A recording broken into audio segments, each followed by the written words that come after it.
So imagine you open your phone and you're looking at your news app and you read one headline that says the economy is booming. Well, the next one says it's collapsing. And then you're told to be outraged about one thing and then you're terrified of another.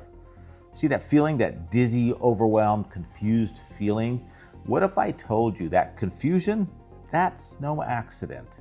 See, it's a strategy, and it's a strategy that works because critical thinking is a skill most of us were never taught. See, a 2020 survey by the Reboot Foundation found that 60% of Americans reported they never even studied critical thinking in school.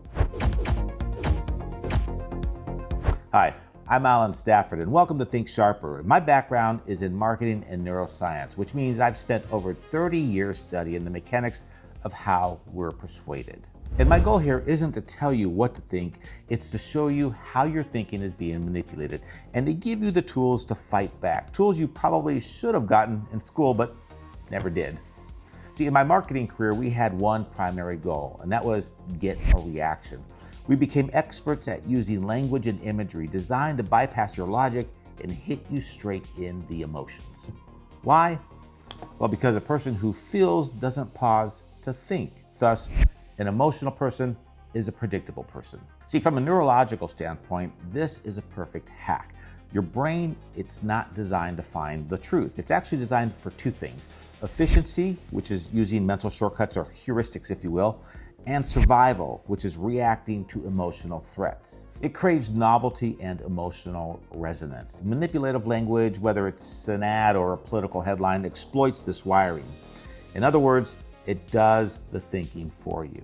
And our education system, well, it hasn't given us a defense. One massive study of over 27,000 classrooms found that most instruction, over 57% of it, is stuck at the two lowest levels of thinking, just remembering and understanding. I mean, we're not being taught how to analyze, evaluate, or even question. So if you feel overwhelmed, I want you to know something. You are not failing. You're experiencing the exact predictable results of a system that has failed to arm you with the right mental defenses. See, when you hear the phrase critical thinking, you probably imagine a stuffy university class, but there's a huge disconnect there as well. You see, one study found that while 89% of college faculty claim to teach critical thinking skills, only 19% could even give a clear explanation of what critical thinking is. What is critical thinking? I'm not quite certain, but I know I'm teaching it.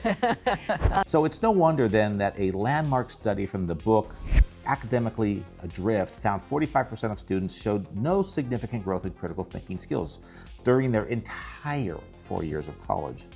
And this is because critical thinking is not an academic subject. It's not about being smart or memorizing facts. It's a practical, everyday skill.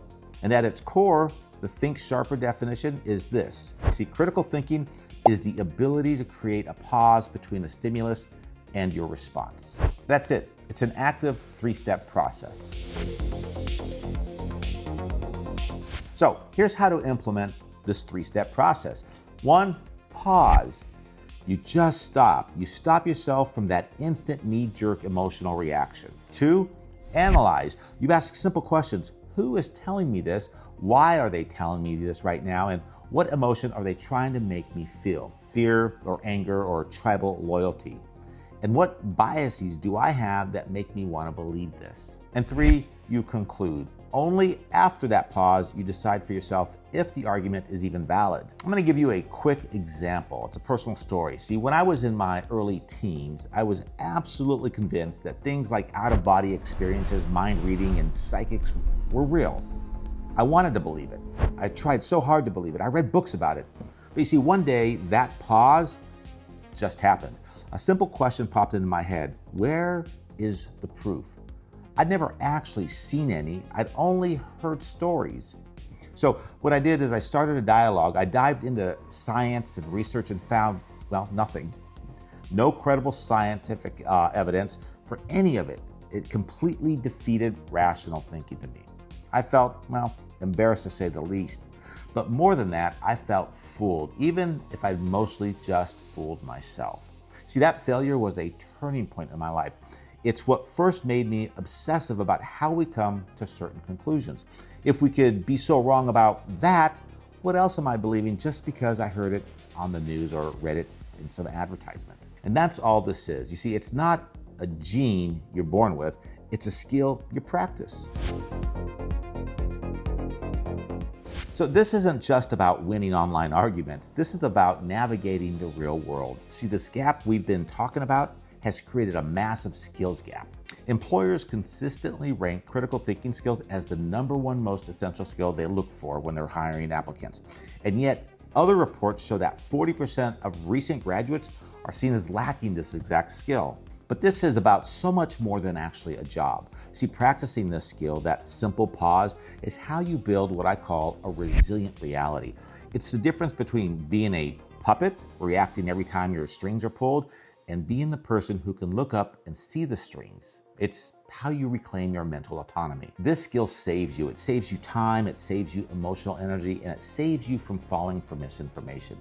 It is the only tool you have to see the world clearly with. So this video you're watching right now is the start here of my critical thinking series for a reason.